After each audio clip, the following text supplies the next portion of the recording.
Let me ask you a question. Have you ever felt powerful? And if so, when was the last time you felt truly powerful? Like your steps have extra weight to them. You have a steely-eyed focus. The decisions that you make have clarity. Obviously, it's impossible to feel like this all the time.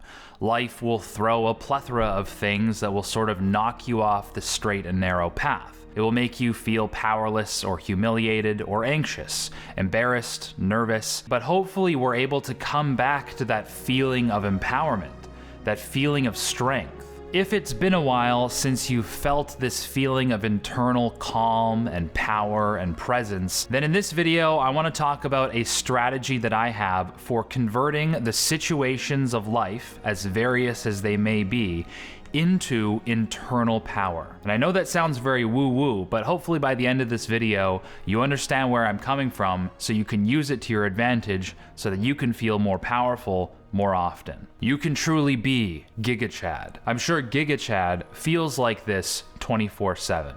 He is the spirit of this internal benevolent power. And in order to feel this way, we need to beware of snakes and ladders.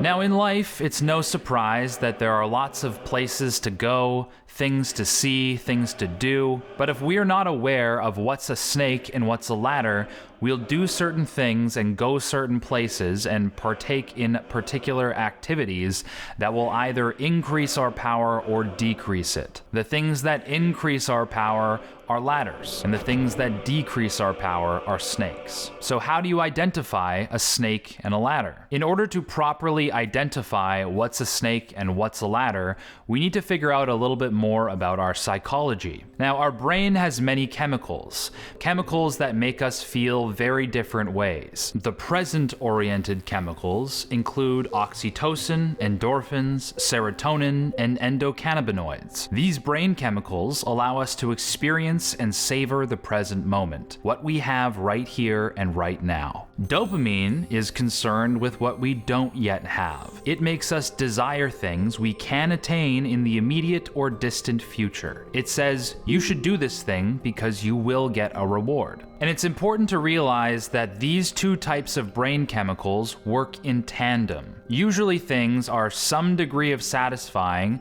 and some degree of tempting. But the weird thing is, some things are extremely tempting and we feel a huge urge to do these things, but they're not that satisfying. This is a snake. We live in a culture that creates activities that are lopsided in construction, front-loaded with so much dopamine, so much intrigue and temptation to do them, but the satisfaction is usually all right, and it expires quickly. Snakes make you lose power. They waste your time, energy, and attention on things that give you a net loss return on investment. Desire without satisfaction. Intrigue without resolution. The goal is to find activities that have the right balance.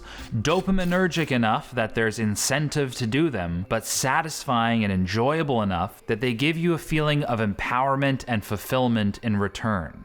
You have a deep sense of feeling like it was worth it.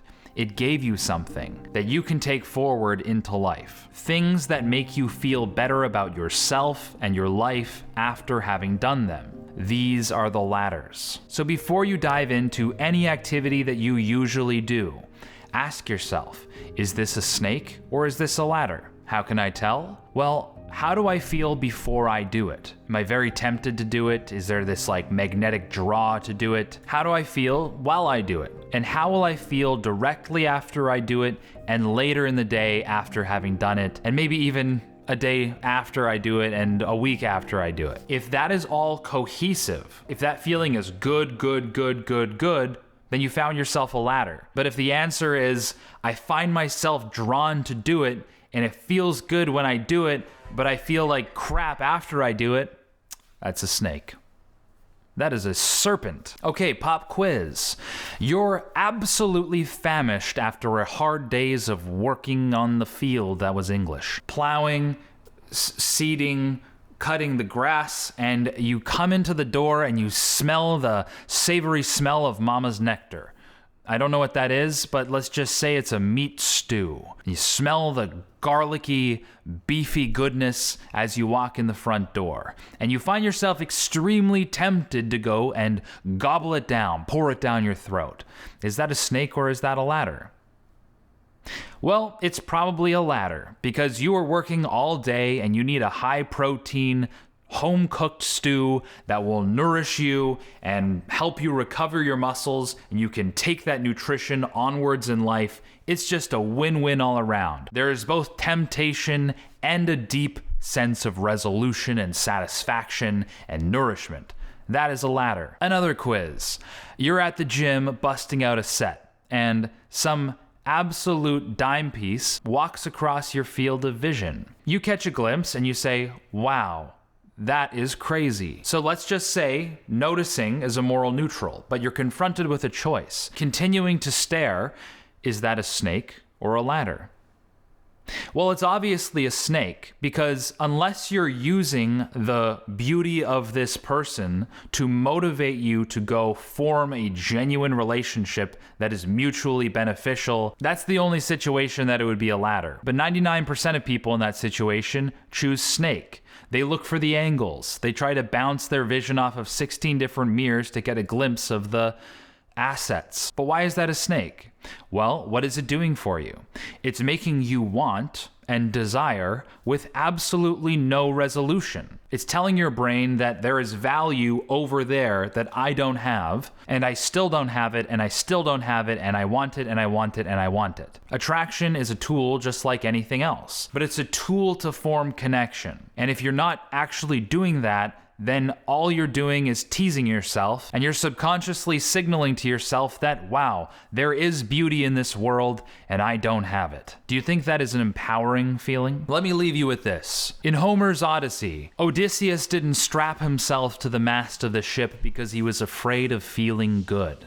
He was aware of the siren's call. He was aware that the temptation would have been too strong because whatever satisfaction it promised was just not going to be worth it. He was aware of the snakes, the sirens, the dopaminergic temptation. If what the sirens offered actually felt good, gave them something of value that empowered them on their journey, there would be no resistance. But the wise man knows that the siren offers unfathomable pleasure, but doesn't deliver. It's a sham, quite literally the definition of disorientation and disintegration, a distraction from the mission. So if you look at the bigger picture, accumulating this sense of power has nothing to do with avoiding pleasure. In fact, it's quite the opposite. It's about avoiding the cheap and false proposition of pleasure. It's not falling for the sirens who make things sound very exciting and very tempting, but don't actually give you something in return.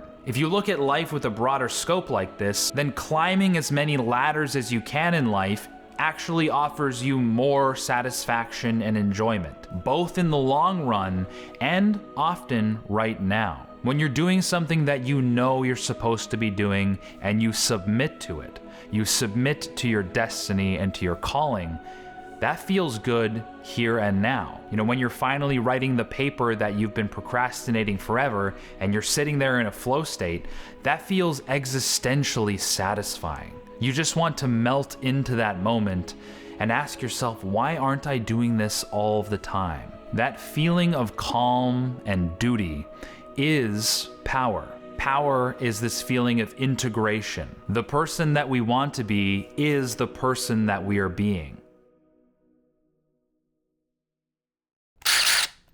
Welcome to the IKEA furniture building session. Holy smokes, I look super tired with this top-down lighting.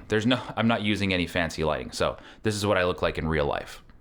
I look 68 years old. I want to take a second to thank today's video sponsor, Audible, and also recommend the audiobook that I've been reading recently, which is The Millionaire Next Door. Now, if you guys have been struggling financially, then there is no financial book that I recommend more than The Millionaire Next Door. This book goes hand in hand with what we are talking about in this video. It helps shift your mindset from chasing the snakes in your financial life, slithering your money away on frivolous things, and helps shift your mindset towards genuine wealth building so you can use your money to do more satisfying things. So give it a listen using today's video sponsor, Audible. And for those of you who don't know about Audible, it is by far my favorite app on my phone. Audible is the leading provider of spoken word, entertainment, and audiobooks all in one place. As an Audible member, every single month you receive 1 credit, which you can spend on any audiobook of your choice, regardless of cost, and you get to keep that audiobook forever. If you ever cancel your subscription at any point, you still keep your entire library of audiobooks, including the audiobooks that you got for free using their credit system. Audible members also get instant access to a rapidly expanding catalog of Audible originals, podcasts, and exclusive series. So if you're interested in joining me in becoming big brain and just improving the quality of thoughts that enter your skull on a day-to-day basis, then if you use my link in the description below, you'll get a free 30-day trial. So click on my link in the description below, go to audible.com/betterideas, or just text Better Ideas to 500-500 to get your free 30-day trial. And thanks again to Audible for sponsoring this video. If you liked this video, make sure that you actually hit the like button, because when you hit the like button, it shoves my bald head into other people's homepages, helping them out, which also helps me out, so it's a win-win for everybody involved. If you're lurking here and this is the 1,000th, millionth, billionth, Brazilianth time that you've seen my face, consider subscribing. I don't know if it does anything, but I like to have more subscribers for the clout. Other than that, thank you so much for watching, and we'll catch you in the next video.